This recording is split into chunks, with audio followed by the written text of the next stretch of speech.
O primeiro ponto que nós temos a debater é o projeto constitucional. Entre eles, né, entre vários sujeitos políticos que estavam ali, estavam presentes José Bonifácio, né, que é considerado, como está dizendo aí, o patriarca da independência. Né? Ele era muito parceiro de Dom João, depois virou muito amigo de Dom Pedro I, mas como Dom Pedro I adotou políticas autoritárias, ele rachou com o seu amiguinho. Tá bom, gente? Então, primeiramente, nós temos aqui, gente, o projeto de Constituição. Esse projeto de Constituição, ele começou a ser feito antes mesmo da independência. Depois da independência, logicamente que ele foi acelerado. Você tem que ter na sua cabecinha, uma coisa é o projeto, outra coisa foi a Constituição, ok? Só que eles são muito semelhantes, não são iguais. Daqui a pouco eu vou mostrar para vocês a principal diferença. Então a diferença, gente, que nós temos aqui vai ser dado para com o poder desse cabeça de boi aqui, do Dom Pedro I. Mas já já te conto mais detalhes. Foi o menos democrático possível. Por quê? Porque ele iria e conseguiu manter as bases socioeconômicas do Brasil, não teve a participação popular, não contou com a participação da maioria para construir esse projeto. Né? Essa Assembleia Constituinte não teve a participação de boa parte dos setores da sociedade brasileira. Bem diferente do que aconteceu lá com a Constituição de 88, que vai ser a última Constituição que nós iremos estudar. Então, quem foi excluído de todo esse processo político aqui? Os escravos, os estrangeiros não naturalizados, criminosos, membros religiosos e, logicamente, uma sociedade extremamente machista, as nossas queridas mulheres. Os analfabetos podiam votar. Por que os analfabetos podiam votar nesse projeto constitucional? Porque a grande elite brasileira, os grandes latifundiários e proprietários de escravos, faziam parte dessa elite. Beleza? Nesse projeto aqui, gente, foi determinado os princípios de Montesquieu, a teoria dos três poderes: legislativo, executivo e judiciário. E aqui nós teremos o BO, aqui nós teremos o problema. Por quê? Porque Dom Pedro I não queria que o legislativo tivesse mais poder do que ele. Então, o que foi que ele fez com esse projeto? Ele rejeitou. Ele negou esse projeto constitucional. Ele mandou todo mundo se fumar e ele falou: deixa com o pai, eu vou escrever com os meus amigos, com os conselheiros, essa Constituição.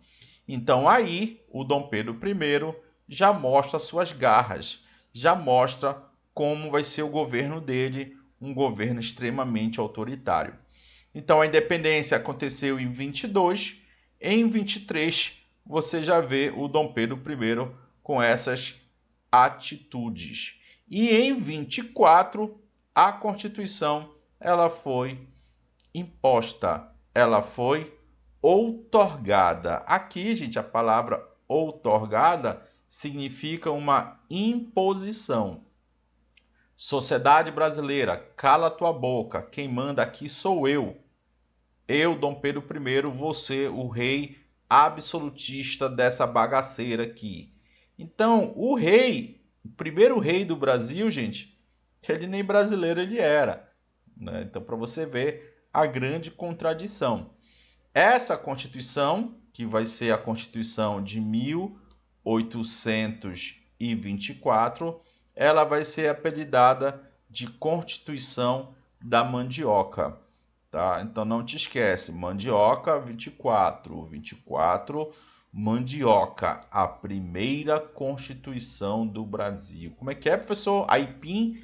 Algumas regiões chamam de aipim, mandioca. Influência do liberalismo europeu, apresentou traços marcantes de autoritarismo. Então a Constituição, gente, ela era liberal até certo sentido. ela era liberal quanto às questões econômicas, por exemplo. Mas o cidadão brasileiro ele não tinha total liberdade de ir, de vir, de pensar, liberdade religiosa. Então a liberdade aqui, ela era limitada. Ela manteve a escravidão, o que mostra algo como contraditório aqui, né, gente? No século XIX, os países europeus, entre aspas, tá, gente? O centro do mundo já estava lutando contra a escravidão, mas aqui no Brasil a escravidão era a base da economia. Na Constituição de 24, nós não teremos 3 poderes, gente. Nós teremos 4 poderes. Isso aqui é questão de prova, presta atenção. Tu vai fazer a tua prova, isso aqui vai aparecer, depois você vem aqui e fala, professor, veio aquela questão de prova, tá aqui. O Brasil não teria apenas o legislativo, o executivo e o judiciário, teria o 4º poder, que era o poder moderador. E adivinha, quem exercia esse 4º poder, gente? O bonitão aqui. Com esse poder, ele poderia interferir nos outros poderes. Ele poderia mandar e desmandar no legislativo, no judiciário. Então aqui demonstra claramente o autoritarismo de Dom Pedro. Outra característica da Constituição de 24, gente, o cargo de senador era vitalício, observa isso, isso vem em prova. O cara ele só saía do poder de senador depois que ele morresse. O voto ele era censitário e indireto. O que significa censitário, gente? Você vota e é votado de acordo com o poder econômico, de acordo com a grana. E a grana aqui era calculado, gente, de acordo com a área de plantação. E daí vem a metáfora de constituição da mandioca. Conforme, eu tenho uma fazenda que tem 200 alqueires, então eu tenho tal direito de voto. Eu tenho uma fazenda maior, com 600 alqueires, então de mandioca, de trigo, de algodão, de café. A mandioca é apenas uma metáfora. Conforme o seu poder de latifundiário, era o seu poder de voto. Então a maioria da população pobre não tinha o direito de voto. E o voto ele era indireto, tá? Um indivíduo votava no indivíduo que votava em outro indivíduo e assim sucessivamente. Daqui a pouco eu te mostro isso de forma bem clara aqui no esqueminha que eu organizei para vocês. Aqui, gente, a questão da Igreja Católica, tá? Aqui a relativa à intolerância religiosa. Então, o Estado brasileiro, ele tem uma religião oficial. Se você não é dessa religião oficial, você está agindo na clandestinidade. Então, por isso, gente, que nós temos o preconceito religioso muito forte no Brasil, tá? Porque é um processo histórico. Se você é da Umbanda, do Candomblé, do judaísmo, do espiritismo, se você é protestante, os evangélicos da época, você poderia ser facilmente perseguido no Brasil colônia e aqui também uma parte do Brasil imperial. Estamos estudando o Brasil Império, tá, gente? Não esqueçam.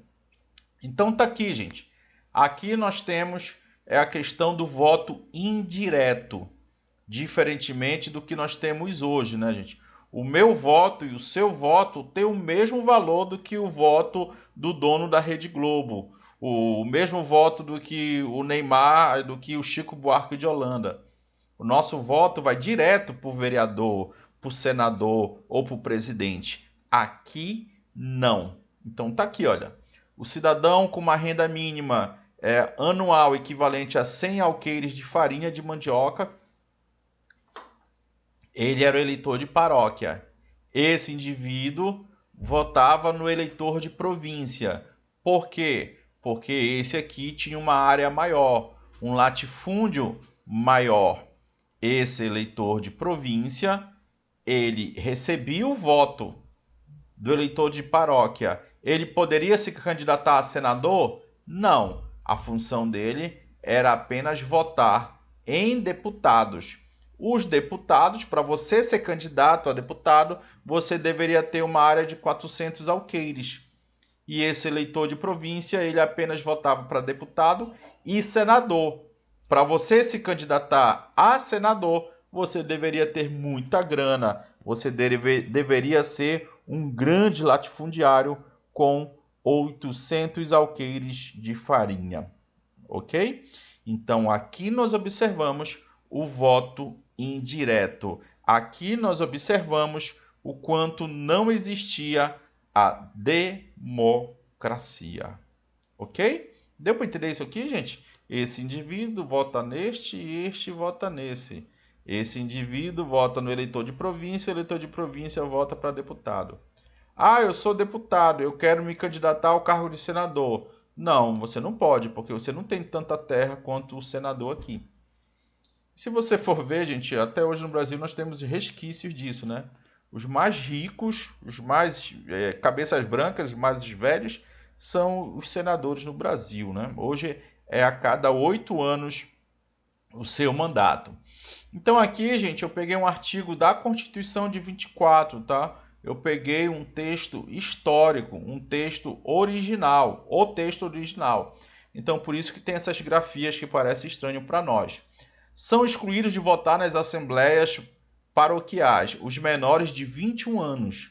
Aqui, maioridade para votar é 21, tá?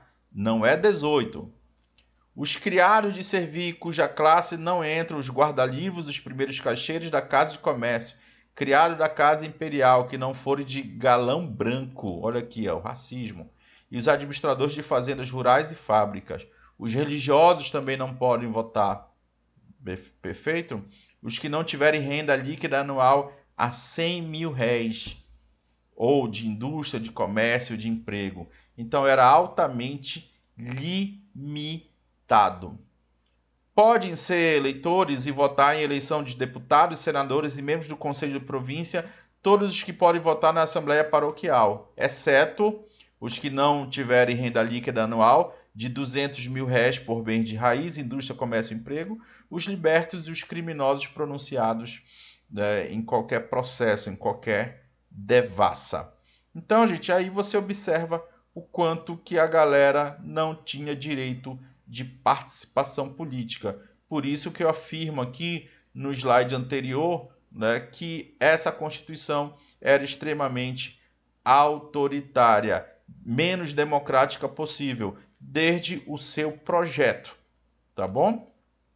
Então eles pensaram ali, gente, numa Constituição que iria beneficiar, logicamente, a elite portuguesa, né? Ou então a elite econômica mesmo do Brasil.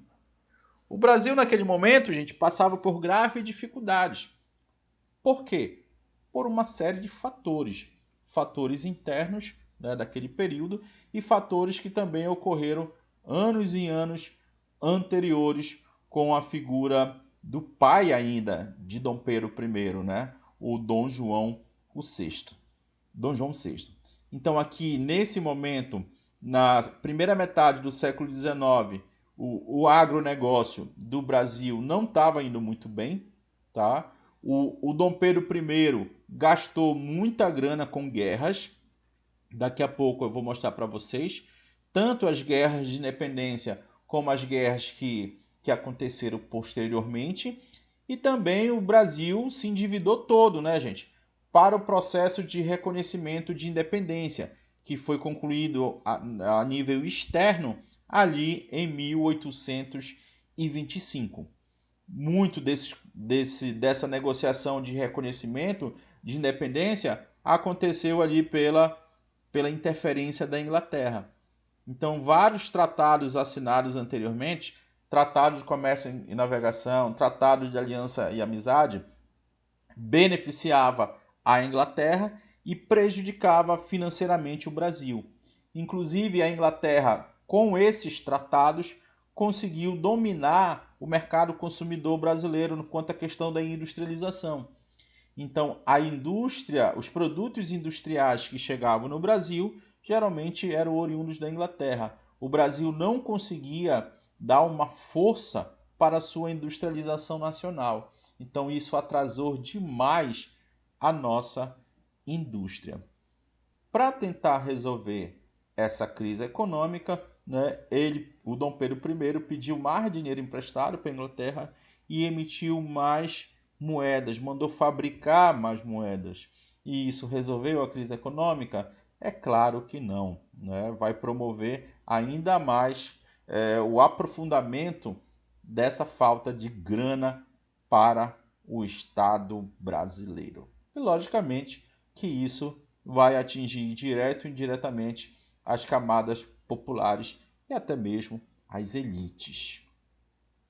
Um dos movimentos, gente, que vai surgir aqui, que surgiram aqui, melhor dizendo, contra o autoritarismo do Dom Pedro I, foi a Confederação do Equador, ali liderada pela província de Pernambuco, né?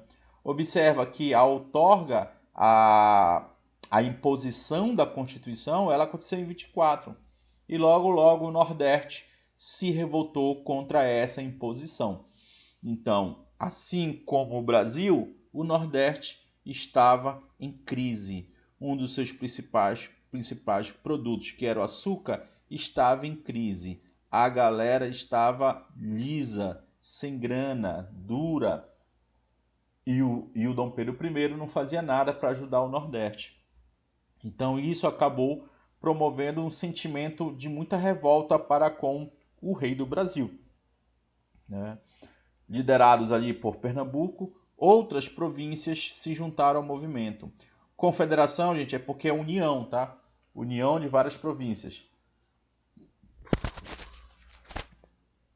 Perdão, engasguei aqui.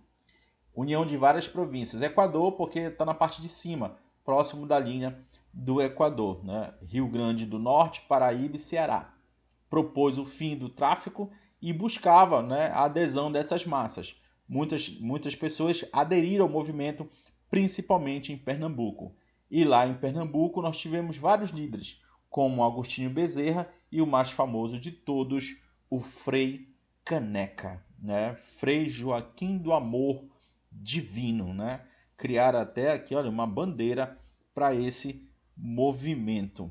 Então tá aqui, gente, a galera que estava envolvida diretamente com a Confederação do Equador.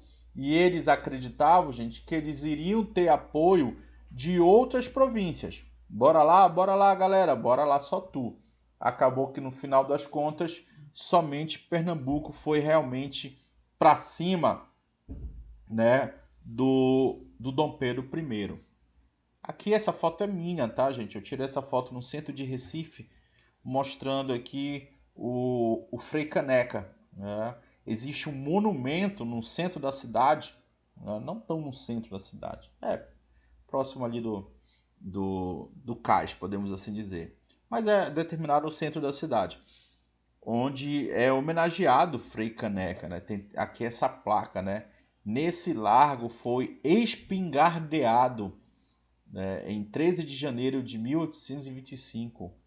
Então aqui ele foi fuzilado, gente, em praça pública, né? E acabou virando ali um herói para os pernambucanos, representando essa luta contra o autoritarismo. Dom Pedro I mandou muitas tropas para lá e, infelizmente, o movimento foi derrotado e reprimido de forma muito violenta, tá bom? Isso foi a nível interno.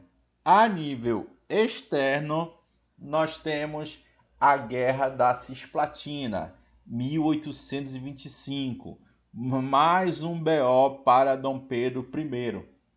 A Cisplatina, gente, como eu já falei aqui em alguns vídeos, não tinha nada a ver com o Brasil.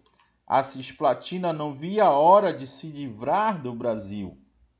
Então existiam grandes diferenças culturais entre Brasil e essa região, que era muito mais vinculada aos costumes da Argentina.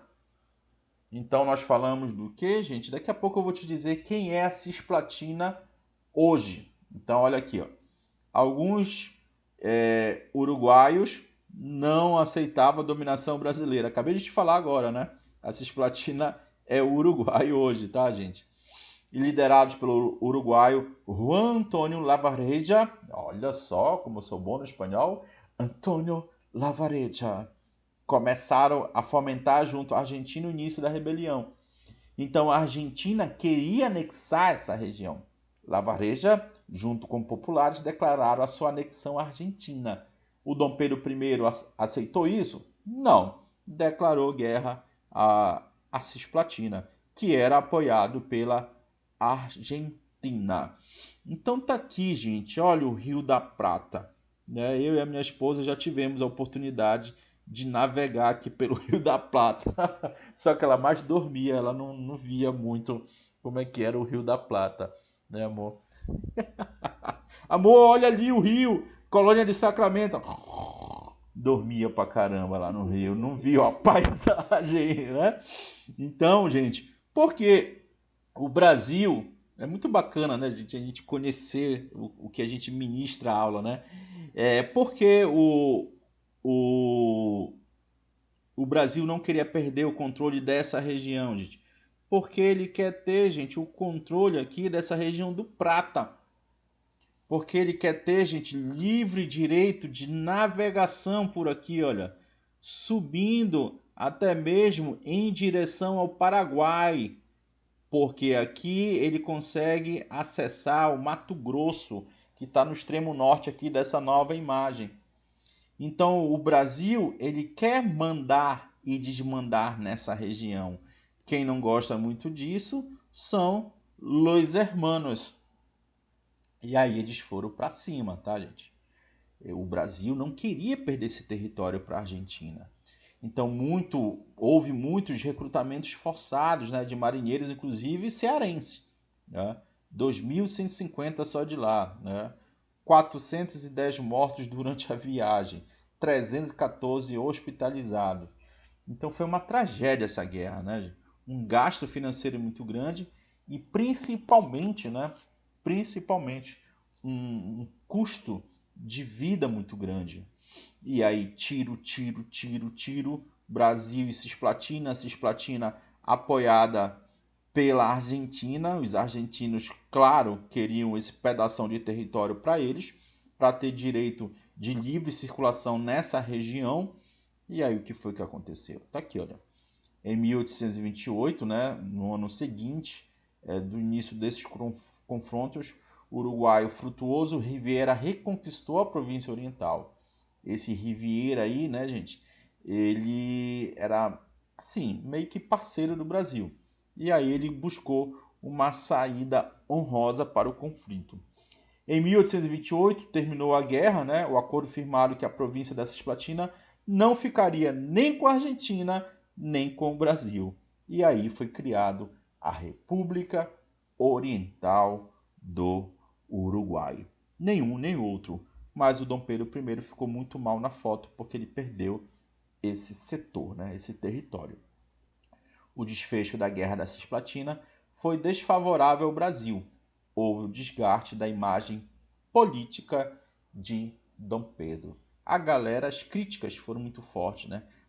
O papel da imprensa aqui, gente, é muito importante nesse momento no século XIX.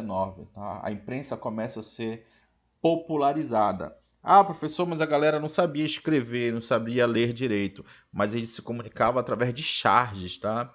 De cartoons, de imagens. E naquela época já existia, principalmente na segunda metade do século XIX, gente, já existia fotografia, né? Isso vai ser muito mais claro no governo do pai dele, de Dom Pedro II. Então as críticas foram aqui, com certeza, muito ferozes. Por quê? Poxa, Dom Pedro I, tu é muito Zé Ruela. Quando é para matar brasileiro, tu mata, tu vence, tu esfola. Quando é para matar os argentinos aqui, o pessoal da Cisplatina, tu amarela, né? Tu é um fraco, tu é um derrotado. E aí, meu amigo, a situação política de Dom Pedro I ficou muito ruim. Então aqui nós temos a abdicação, nós temos já a saída de Dom Pedro I do governo. Né? Esse processo de saída, gente, ele não foi feito, gente, de uma hora para outra. Então, gradativamente, o Dom Pedro vai se transformar numa pessoa não grata. Ninguém curtia Dom Pedro I, nem a mãe dele. Ainda tinha muitas fofocas, que ele tinha muitas amantes e tudo mais. Nem a esposa dele curtia ele. Só estava com ele por questões daquela estrutura familiar tradicionalista, extremamente tradicional, que existiam ali no século XIX, né? Então aqui nós temos várias questões, né? A questão do Banco do Brasil, a morte do Corno, ou do Dom João VI, o assassinato de um jornalista, a noite das garrafadas, o Ministério Brasileiro, perdão. Então tudo isso vai desgastar a imagem política de Dom Pedro. E aí a saída que ele teve, tu já sabe, né? Então aqui, gente, a questão do Banco do Brasil. O Banco do Brasil, gente, era de responsabilidade da elite portuguesa. Então, naquela época, gente, isso aparece em prova, tá? Existem dois grupos políticos: o Partido Português versus o Partido Brasileiro. Na hora de distribuir os melhores cargos, o Dom Pedro I preferia dar os melhores cargos para quem? Do governo? Para o Partido Português, o que promovia, logicamente, uma grande rivalidade, um grande ódio dos brasileiros. Eu estou falando da elite brasileira, tá? Eu não estou falando do povo brasileiro. Então, por exemplo, a direção do Banco do Brasil era portuguesa. E o que eles fizeram com o Banco do Brasil? Eles acabaram com o Banco do Brasil. A conta estava zerada, parece do professor de história. O Banco do Brasil estava falido. O segundo item aí, os acordos com os países estrangeiros para o reconhecimento da independência. Isso tudo gerou uma grande impopularidade. Isso tudo gerou o quê? Uma crise econômica também, né? Não foi só isso, né, gente? Foram vários fatores, como eu já expliquei aqui para vocês. Então o povo não curtia mais Dom Pedro I. O Dom João VI morreu. E aí o Dom Pedro I foi para lá. Poxa, era o pai dele, né, gente? Aí eu acho que ele tinha razão. E ele foi lá organizar o governo, ele abdicou ao trono de Portugal, porque olha que louco, gente, né? Quem era, por direito, o futuro rei de Portugal? O rei do Brasil. E aí ele abdicou o trono, se não me falha a memória, em nome da filha dele, né, que era até menor de idade. Quem assumiu foi o tio provisoriamente. Foi uma confusão. Mas o que tu tem que entender aqui, gente, que ele foi se envolver em questões políticas lá da antiga metrópole, o que gerou para com sua figura muitas críticas. Poxa, Dom Pedro, o bagulho tá doido aqui no Brasil, o Brasil sem grana, o Brasil todo desorganizado, e tu vai se envolver em questões políticas lá em Portugal? E o Dom Pedro fala: pô, galera, mas é o Papito, né? Mas ele ficou muito tempo lá e isso acabou pegando mal para o seu governo. Em 1830, a gente existia ali, até mesmo antes de 1830, o Líbero Badaró. O Líbero Badaró era um jornalista que fazia duras críticas ao Dom Pedro I, né? Esse Dom Pedro I é incompetente, esse Dom Pedro I é autoritário, esse Dom Pedro I ele é vascaíno. Porra, aí o Dom Pedro I ficou mordido, olha. Porra, tá chamando de vascaíno? Pera lá.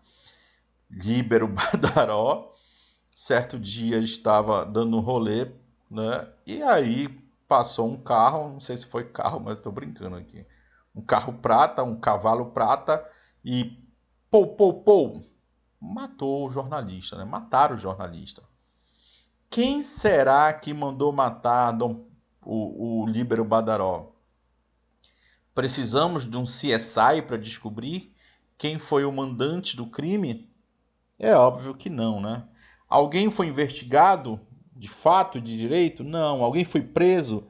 A morte do jornalista, né, promoveu um clima de muita tensão ali no Brasil, né, principalmente no Rio de Janeiro. Porque uma coisa, gente, é um político ser acusado de ser corrupto. Outra coisa é um político acusado de mandar matar alguém, né? Engraçado como a história do Brasil se repete às vezes, né? Um político tentando mandar matar outro político ou matando, isso é muito comum ao longo da nossa história. Você vai ver isso, inclusive, lá na Era Vargas. Então descobriram depois que quem mandou matar o Líbero Badaró foi um juiz. E coincidentemente esse juiz era um dos melhores amigos de Dom Pedro I. Então, gente, o bagulho ficou doido pro Dom Pedro I, tá? Teve um dia que ele viajou para Minas Gerais, chegou lá, a galera, por onde Dom Pedro I passava, gente, normalmente era festa, era bolo, era banda de música, parava a cidade, principalmente no interior do Brasil. E a galera foi lá e colocou lá lenços, né, tecidos negros, pretos nas suas sacadas, em crítica ao assassinato do jornalista Líbero Badaró. Em Minas Gerais, os sinos das igrejas tocavam marchas fúnebres. E aí o Dom Pedro ficou lá em Minas Gerais pensando, caraca, meu irmão, essa galera não me curte mesmo. E ele foi lá e colocou no Facebook dele, se sentindo triste. Oh, meu Deus do céu, ninguém curte. O imperador tá aqui, olha. Olha, eu sou um ótimo desenhista. Olha o imperador aqui, né? Com a sua coroa, com o seu cajado, né? E aí do Rio de Janeiro falou, dos portugueses, né? Esse partido português falou, bora organizar uma festinha pro nosso chefinho. E aí os brasileiros descobriram, aí foram tentar acabar com a festa, meus amiguinhos. Olha aqui, ó. Semanas depois você vai observar, tipo palmeirenses versus corintianos na porrada, flamenguistas e o pessoal do Fluminense, muita porrada, facada, chifrada, dedada, pedala, Robinho, samba, Teves, cavalaria aérea, arco e flecha com mira laser, muita porrada. A UPA do Rio de Janeiro ficou lotada. As UPAs. Então o bagulho foi muito doido, tá? Aqui, portugueses versus brasileiros. Esse dia de muito sangue, de muito. Por que noite das garrafadas, gente? Os portugueses jogavam do alto das suas casas um monte de garrafa na cabeça dos brasileiros, tá? Aquela de vinho de 5 litros, né? Garrafa, cadeira, lixeira, a sogra. Muita porrada, cara. Foi muito sangue aqui. A culpa de quem? A culpa de quem? A culpa é do Dom Pedro I. E o Dom Pedro I tentou acabar com esses confrontos de rua, criando o Ministério dos Brasileiros. E aí, brasileiros, o que vocês querem para me deixar em paz? A elite brasileira falou: nós queremos cargos. Mas todos os melhores cargos já estavam ocupados, pô. Ah, eu quero o Ministério da Justiça, já está com português. Ah, eu quero o Ministério da Economia, já está com português. O Dom Pedro I falou: já sei, eu vou te dar a Secretaria de Cultura de Osasco. É. Caraca, meu, não quero ser secretário de Cultura de Osasco. Eu quero ser ministro, mas não tem. Tô brincando, tá, gente? Com todo respeito ao pessoal de Osasco. Então eu vou criar um ministério só com o nome de vocês, brasileiro. Pronto. Para que serve? Para nada. Para PN. Sabe o que é PN, né? Nem prótons, nem neutros. E os brasileiros aceitaram, mas depois eles se revoltaram. E aí o Dom Pedro I foi lá e demitiu todo mundo do ministério e excluiu o ministério. Aí que o bagulho ficou doido. Uhum. Então Dom Pedro falou: quer saber, meu amigo? Eu tô velhinho já, na época, né? Velho, né? Eu tô cheio da grana, eu não vou esquentar a cabeça com esses filhos da égua aqui no Brasil. Eu vou sair fora. No dia 7 de abril, a noite da agonia de 1831, Dom Pedro I abdicou ao trono, né? Ele renunciou ao trono. Quem? O Dom Pedro II, né? O Pedro de Alcântara, mas ele era piquichito, ainda assistia aquela desgraça da galinha pintadinha. Quem é pai sabe o quanto aquilo ali é chato pra caramba, que nem a musiquinha também daquele outro grupo do Pão Pão Pão de Queijo.